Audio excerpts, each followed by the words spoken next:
Bem-vindos ao Actian.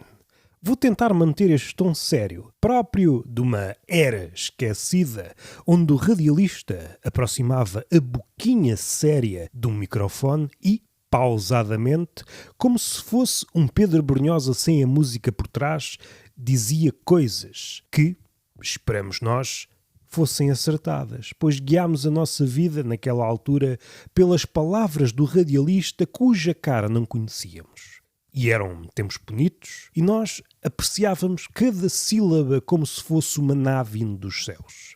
E é seguindo esse projeto que eu inseto este preâmbulo com ganas de vos passar uma autoridade nesta língua que é inexistente. Espero que acreditem nesta ficção que, mesmo sendo revelada, é uma lasca de autenticidade, como se costuma dizer. Não caiam nessas patranhas. É apenas um preâmbulo.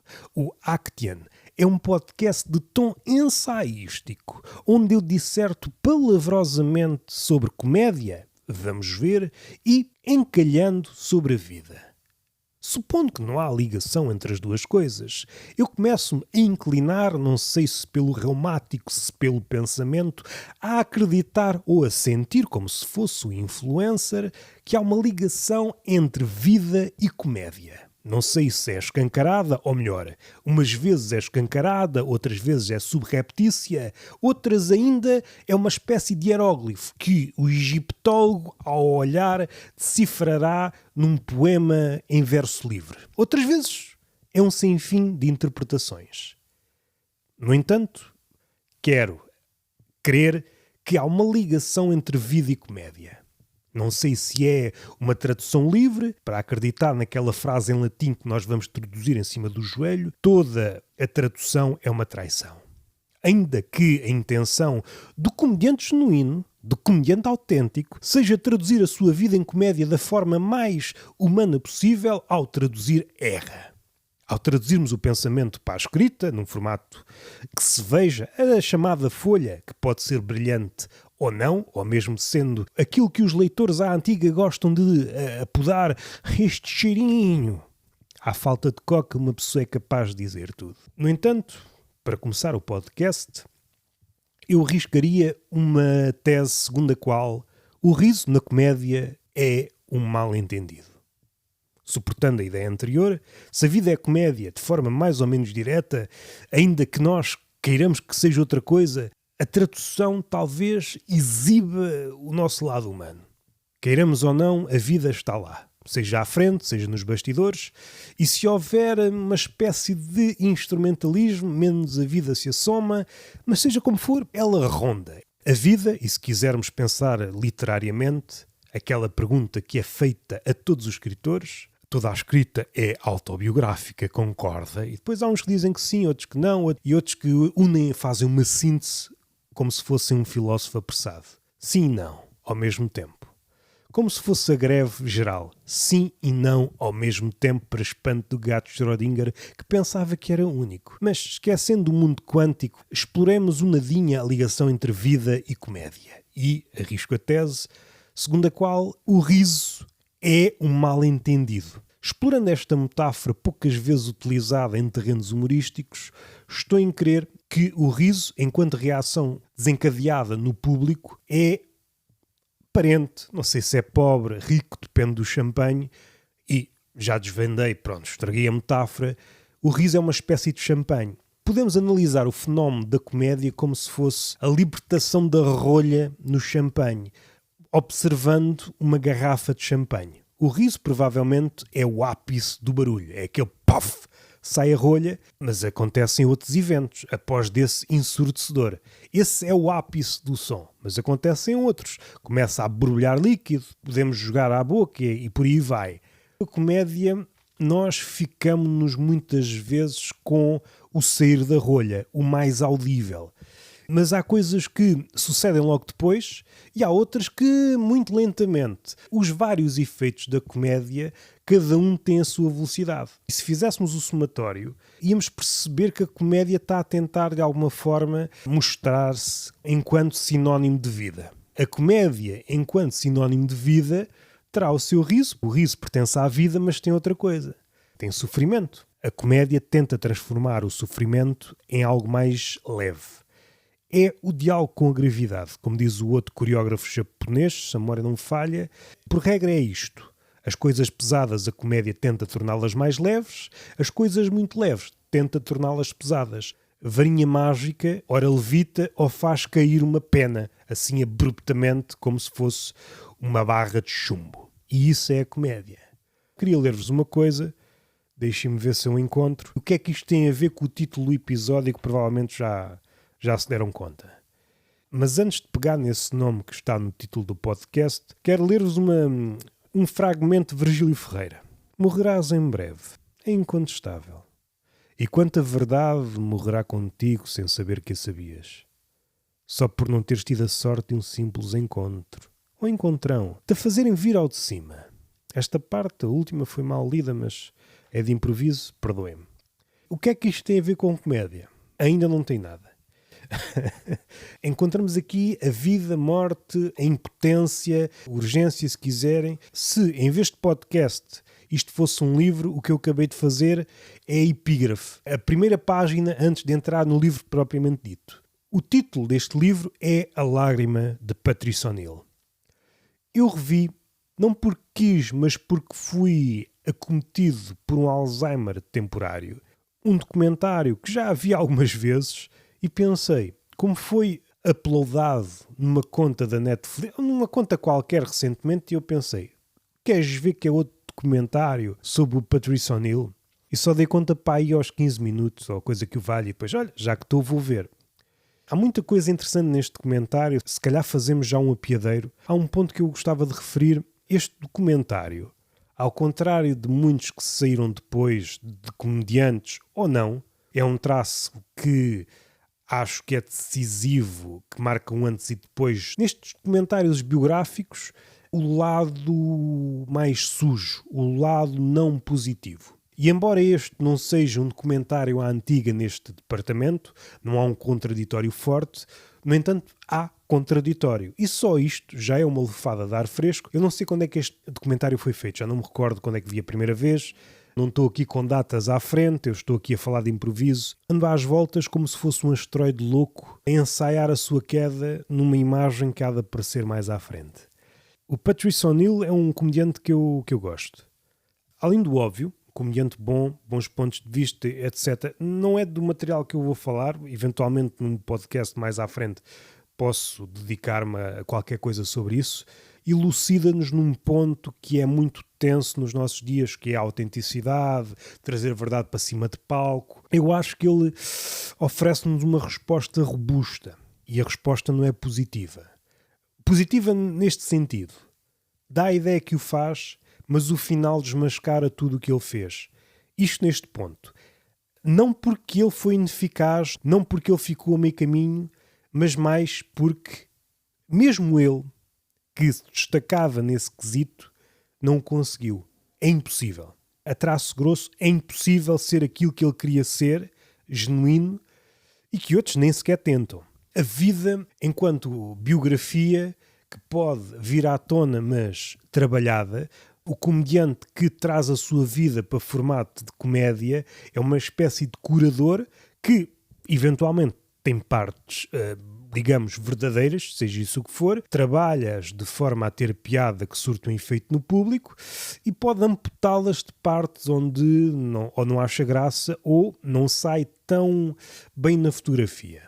O ego do comediante está sempre em primeiro plano, mesmo aquele que diz que não. O comediante raramente esquece alguma crítica que não seja positiva. Não disse uma crítica negativa.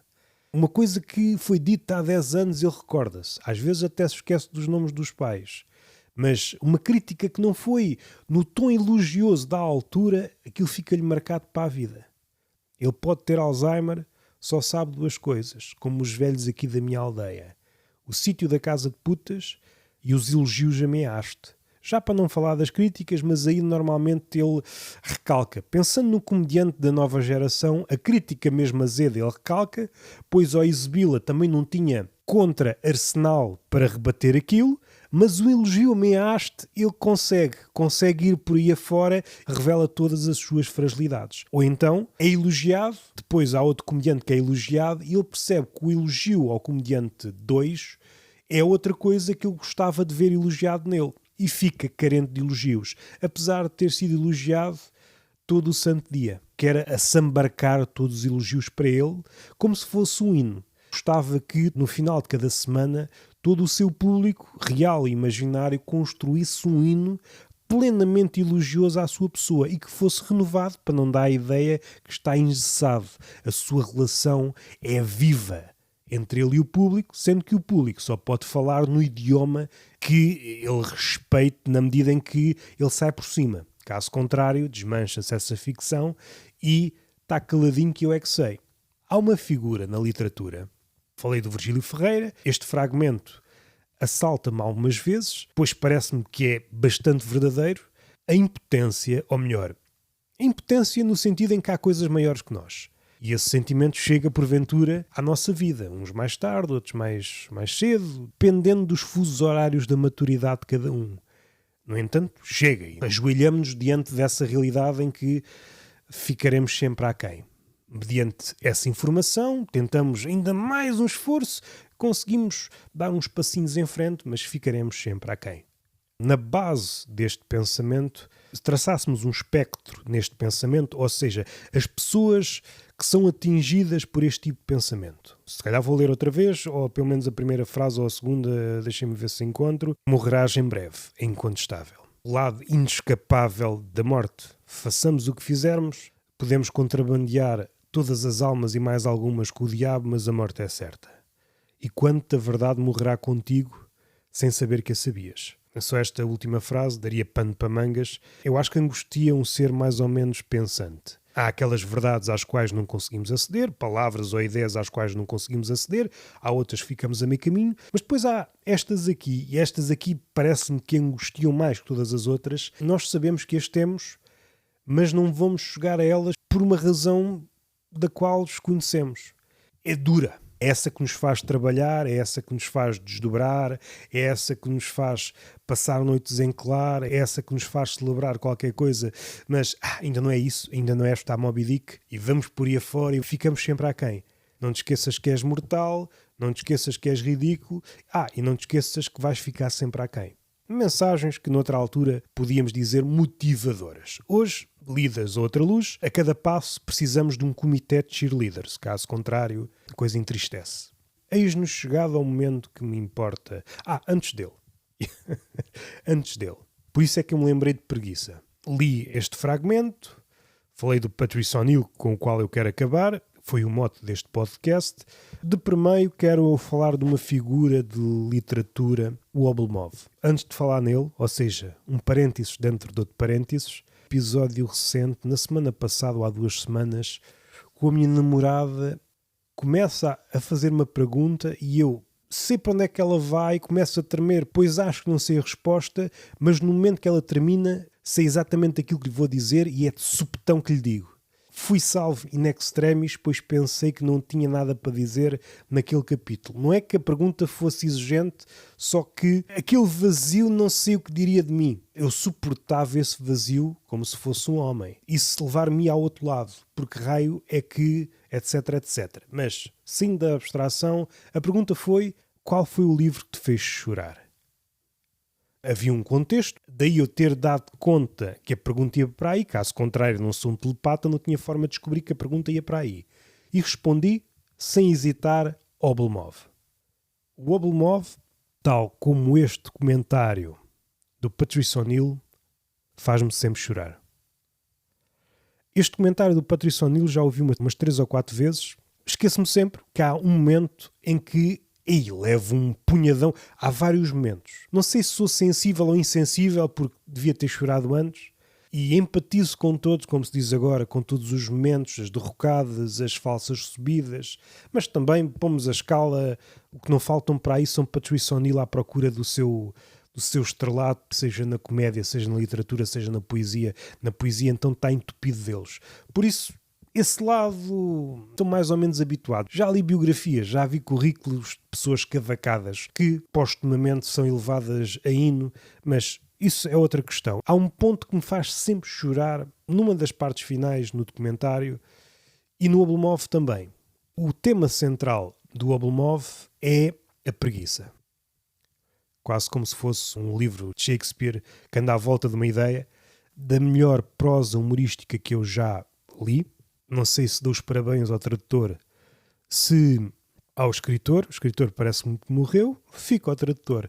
É um bom livro e, no entanto, faz-me rir. Entre uma coisa e outra, entre o riso e o choro, a vida começa a dar de si. E daí essa tese segundo a qual o riso não passa do mal-entendido. Após leitura do Oblomov, eu fiquei com esta ideia. O riso, enquanto reação para a comédia, não passa do mal-entendido. Certamente irei falar nele em algum episódio. É um dos meus livros preferidos.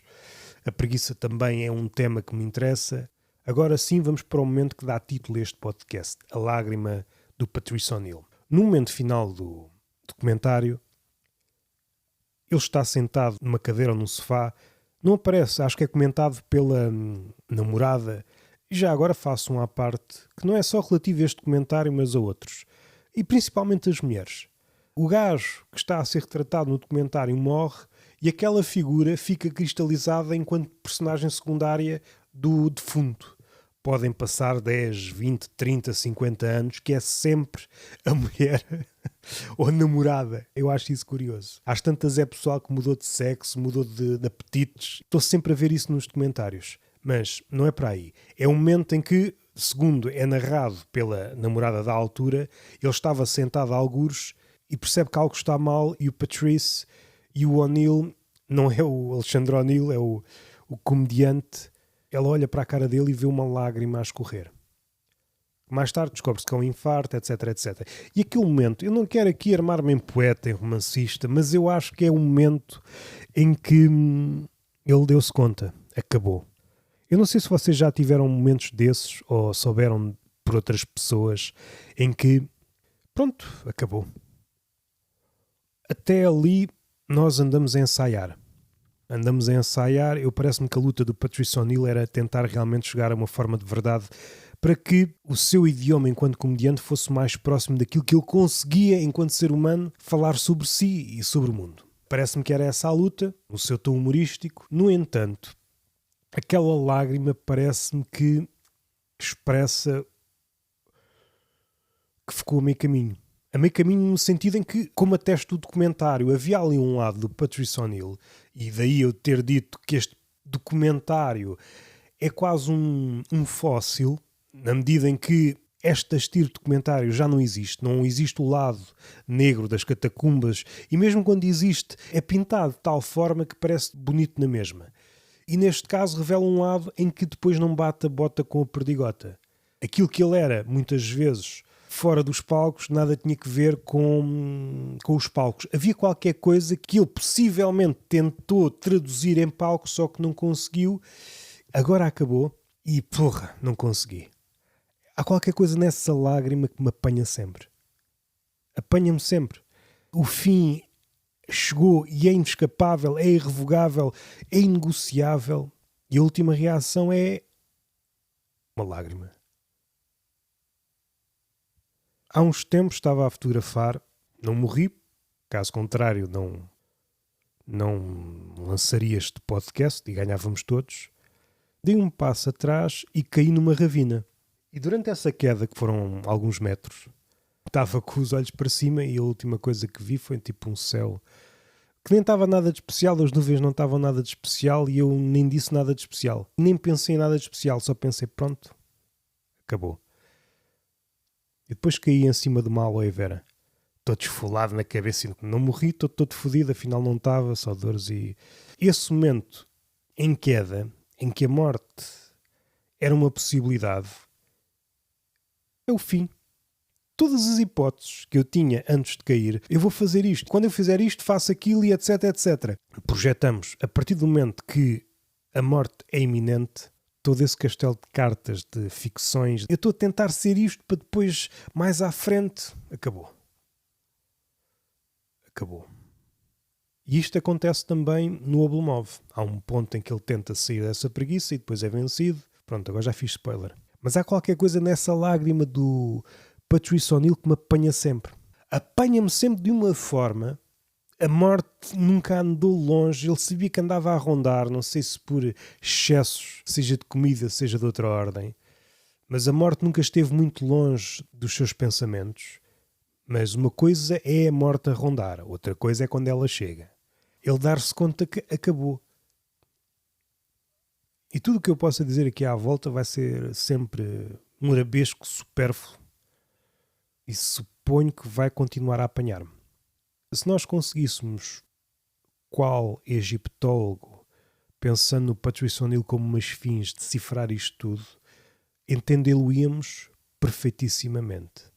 Como não é possível, tudo isto vai dar aso a 1000 interpretações. Aquela lágrima do Patrice O'Neill parece-me que é a derrota quanto à possibilidade de ser autêntico. Mais um Actian. Em jeito de síntese, tentei a tese segundo a qual a vida é sinónimo de comédia, ou vice-versa. A autenticidade ou genuinidade é uma fraude, pois, embora partamos rumo a ela é sempre uma assíntota, mesmo os seus maiores apóstolos ficam sempre aquém. Mesmo o Patrice O'Neill, quando tentou essa autenticidade, no final foi desmascarado pela sua impotência, à falta de melhor expressão. A questão da morte dá-nos urgência, mas pensar na morte e a morte são duas coisas abissalmente diferentes. E o Oblomov, a preguiça só torna ainda as coisas mais difíceis. Mas mesmo que partamos rumo a essa ideia, vamos ficar sempre aquém. Mortais, ridículos, e vamos ficar sempre aquém. Não sei se há forma de fazer as pazes com isso. E, voltando à ideia que deu este episódio, bem mastigado tudo isto, a vida, comédia, preguiça, ficar aquém, autenticidade, bem digerido, após 3 ou 4 arrotos maduros de pessoa que reflete. Às tantas o riso, no que diz respeito à comédia, é apenas um mal-entendido.